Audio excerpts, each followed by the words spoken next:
Yo, what's up guys? It's Noah here, and in today's video, we're going to be talking through some player props I like on Prizepicks for today's MLB slate on Friday, August the 1st.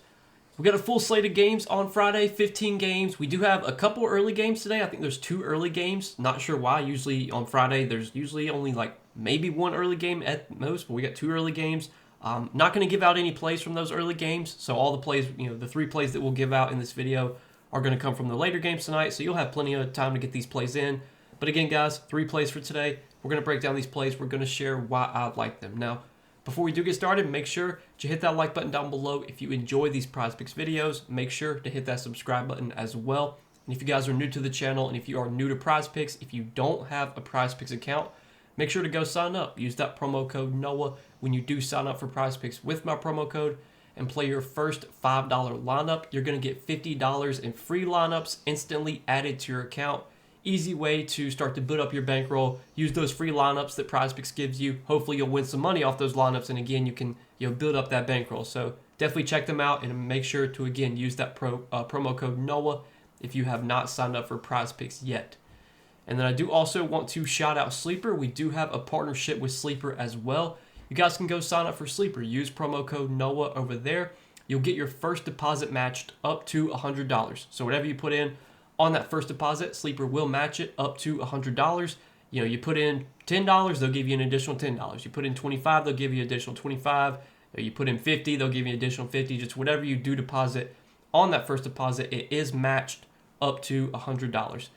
Use the promo funds that Sleeper gives you off that deposit. Hopefully you can build some of that bankroll up off those promo funds. Start to build up your bankroll and try and make some money over there on Sleeper. So if you guys want to try out Sleeper, again, download the app, use that promo code NOAH, get your first deposit matched up to $100. But let's talk about some plays here that I like for today on Friday. Now, I didn't do a video for Thursday. There was only 3 games on Thursday. It was a really weird slate. And I looked at the board the night before, and I just really didn't see any props I liked the night before.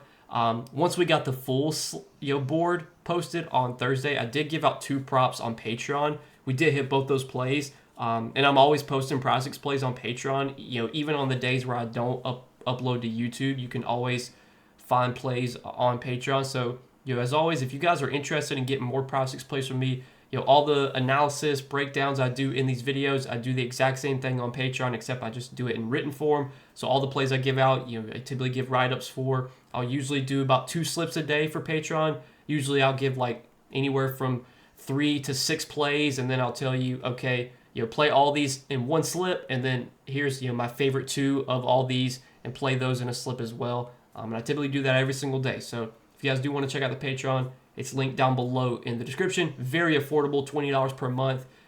Try us out, see what you like, see if it works for you. We had a really good month of July.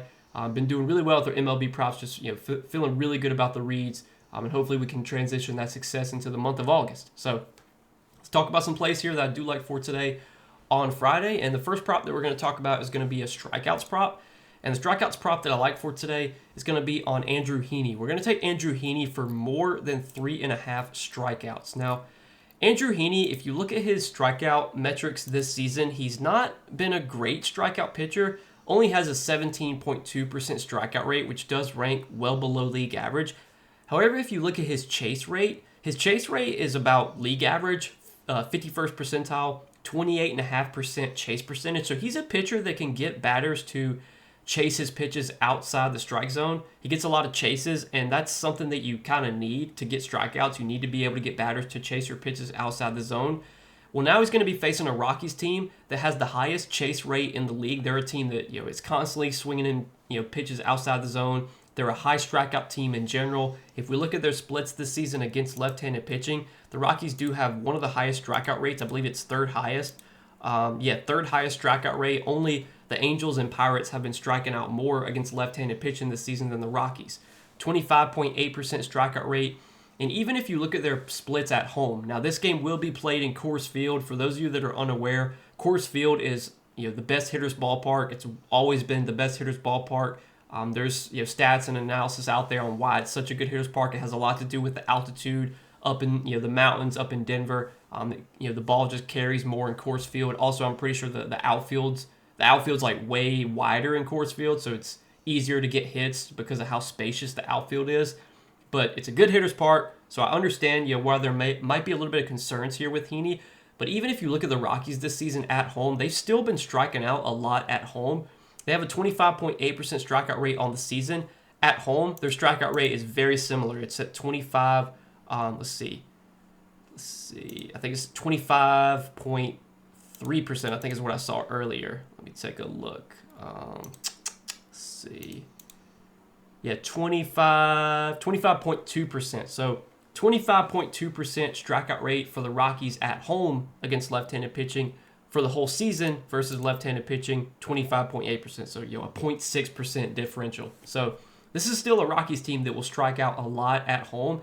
And if you look at Heaney this season, when he has gotten good matchups, he's been able to get strikeouts.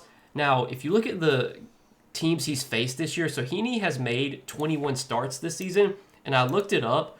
Of the 21 starts that he has made, 14 of those 21 starts have come against teams that rank below league average, so 16th or fewer, or 16th or less when it comes to strikeout rate versus left-handed pitching. So he's only had 7 matchups against teams that rank above league average when it comes to strikeout rate against left-handed pitching. In those 7 matchups, he faced the Reds. He had 6 strikeouts against the Reds. He faced the Nationals. He had 4 strikeouts against the Nationals. He faced the Angels. He had 9 strikeouts against the Angels. He faced the Braves. He only had 2 Ks against the Braves. Then he faced the Reds again, had 4 strikeouts. He faced, he faced the White Sox, only had 1 strikeout, and then he faced the Twins. He had 0 strikeouts against the Twins, but he only went 2 innings, only threw 34 pitches in that start, so can't really even count that one. So a lot of the starts where he has gotten good matchups for strikeouts, the Reds, the Angels, the Reds again. Who else did he face? There was another team, the Nationals, he got 4 Ks. Like when he's faced teams that have been striking out against left-handed pitching, he's gotten strikeouts. And now this is one of the better matchups he'll get for strikeouts going up against the Rockies, a team that strikes out a lot, a team that chases a lot, and that's something that Heaney's pretty good at, is getting chases on his pitches. So I think this does set up as a good spot for Andrew Heaney to get some Ks. He might give up some runs, pitching in Coors Field. Again, it's a good hitter's park, so it wouldn't be surprising if the Rockies, put up some hits and some runs against Heaney, but I still think he'll find his way to 4 strikeouts here. So we're going to take him for over 3.5 Ks. Now our next prop is going to be in that game, same game. We're going to look at a hitter prop on O'Neal Cruz, and I like O'Neal Cruz for more than 1.5 total bases. So, we talked about everything we just mentioned with this being such a good hitter's park, Coors Field, best hitter's park in the game. O'Neal Cruz, obviously a hitter that has a ton of power, one of the highest bat speeds in the league. I think he has one of the highest expected WOBAs, or he's not quite up there in expected WOBA, but he has a really high barrel percentage, really high bat speed, hard hit percentage, exit velocity. He's just a guy that makes a ton of hard contact. When he puts the ball in play, he's usually hitting the ball really hard. And obviously in Coors Field, when you're putting the ball in play and you're making hard contact in Coors Field, that's typically going to mean success. And the matchup here for O'Neal Cruz is about as good as it gets. So Antonio Senzatella is going to be pitching for the Rockies today. And Antonio Senzatella has been by far the worst pitcher in the league this season. He ranks bottom 1% in the league in expected ERA. He's got a 6.8 expected ERA. His actual ERA is 6.68. His expected ERA is 6.8. You almost never see that. You never see a pitcher have that high of an ERA, and his expected ERA is even worse. But that's how bad it's been for Antonio Senzatella. You look at his expected batting average, 329. You look at his strikeout metrics, one of the lowest strikeout pitchers in the league, has just an 11.3% strikeout rate, and that's something that I think sets up really well for O'Neal Cruz here, because O'Neal Cruz is a hitter. One of his flaws is that he just strikes out a ton. He's got one of the highest strikeout rates in the league, but now he's going to be facing a pitcher in Senzatella who doesn't strike anybody out. I mean, Senzatella has one of the lowest strikeout rates in the league, has one of the lowest chase rates, one of the lowest whiff rates. So if there was ever a matchup for O'Neal Cruz to be able to not strike out, put the ball in play, I think this is that matchup going up against Antonio Senzatella. Senzatella been terrible this season, been terrible against lefties. Lefties have hit him really hard, 361 average, 414 on base percentage, 529 slug. You look at his numbers against lefties at home, 326 average, 372 on base percentage, 437 slug. It's just such a good matchup for O'Neal Cruz here. I think this is definitely a spot where he could maybe hit a home run. I know home run props can typically be more long shots. I don't know what O'Neal Cruz home run odds are. It's probably very small, like plus 200, plus 250. Feels like he's a good bet to hit a home run here, though. But I do like him for more than 1.5 total bases. Sportsbook odds like this play. I think it was like minus 135 favored on DraftKings. Cruz was to go over total bases. Anytime you can find props that are heavily favored on sportsbooks, either towards the over or towards the under, and you can play those on Prizepicks, that's typically going to be something you want to do, because on Prizepicks, it doesn't matter if you take Cruz over, Cruz under, it all pays out the same because it's a fixed payout platform. So with sportsbook odds liking the over here, with my analysis liking the over as well, it's going to be a prop we take. O'Neal Cruz more than 1.5 total bases. And then our third and final play is going to be on Manny Machado, and we're going to take him for more than 6.5 hitter fantasy score. So Manny Machado has been red hot as of late, as you can see off his game log. 5 straight games with at least 12 fantasy points. He's been crushing this line. Obviously, when it comes to baseball, hitters can be on a crazy hot streak and then they can go 0 for 4 any game. So would it be surprising if Manny Machado went 0 for 4 today? I wouldn't be surprised, because that's just baseball for you. But looking into the matchup today against Matthew Liberatore, this is a matchup that I do like for Manny Machado. So Manny Machado has always been pretty good against left-handed pitching. Now this season, he's not hitting for as much average. He has a 318 average against right-handed pitching. Against left-handed pitching, he only has a 264 average. But he's hitting for more power against left-handed pitching. So his slugging versus left-handed pitching is 545. It's 495 against right-handed pitching. His ISO against left-handed pitching, 281. Against right-handed pitching, it's 177. He has a 150 WRC plus against left-handed pitching, a 145 WRC plus against right-handed pitching. So besides, outside of his average being a little bit worse against left-handed pitching, a lot of his other stats, his slugging, his OPS, his ISO, WRC plus, those numbers are all higher against lefties. And for his career, Machado has been pretty good against left-handed pitching, and I want to say for his career, he's been better against left-handed pitching than he has been against right-handed pitching. So I do like this matchup for him going up against Matthew Liberatore. It's a matchup that he has had some success in already. It's a really small sample size, but I'm pretty sure he's like 2 for 3 with a home run against Liberatore. But I want to take a look at that just to confirm. I was looking at it earlier, and I'm pretty sure I think he's 2 for 3 with a home run. But let's see. Yeah, he's 2 for 3 with a home run. So Machado has, in the small sample that he's faced Liberatore, he has seen him really well.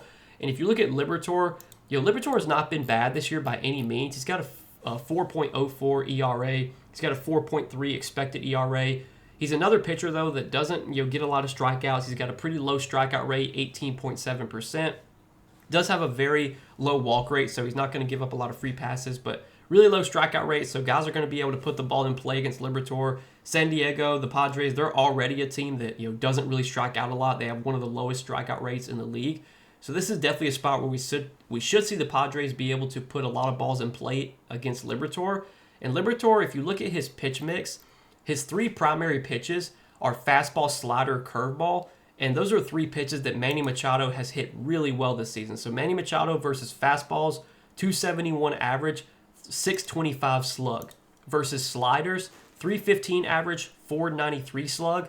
Versus curveballs, 382 average, 676 slug. So it kind of makes sense to see Machado have success against Liberatore because he hits the pitches really well that Liberatore mainly throws. Again, fastball, slider, curveball. Those are his 3 primary pitches. So everything sets up really well here for Manny Machado. Been red hot as of late. Matchups good on paper against Liberatore. He matches up really well against Liberatore's pitches. Machado's also had good splits against left-handed pitching throughout his career. Pretty good splits against left-handed pitching this season. So I do like this play on Manny Machado. We're going to take him for more than 6.5 hitter fantasy score. So these are our 3 early plays, guys, that I like for today on Friday, August the 1st. As always, I do record these Prizepicks videos the night before, so I'm recording this video on Thursday night, but I'll give out more Prizepicks plays on Friday in the afternoon once we get more props available. We get the fantasy scores for pitchers. That's something that I like to look at. A lot of the other props as well. We get most of the hitter fantasy scores, and then we'll get some other props too from certain games. But once the full board gets posted on Friday, I do give out more Prizepicks plays. I share those on Patreon. That's linked down below in the description. Check it out if you're interested. $20 per month, very affordable. You're able to cancel at any time if you ever decide to cancel. There's no commitment, so if you join and you want to cancel after 2 days, you can cancel. It's that simple. So check out the Patreon, guys. Again, that's linked down below in the description. But as always, appreciate you watching, appreciate your support on these videos. Hit that like button for me, hit that subscribe button as well, and we will see you guys in the next one. Best of luck tonight.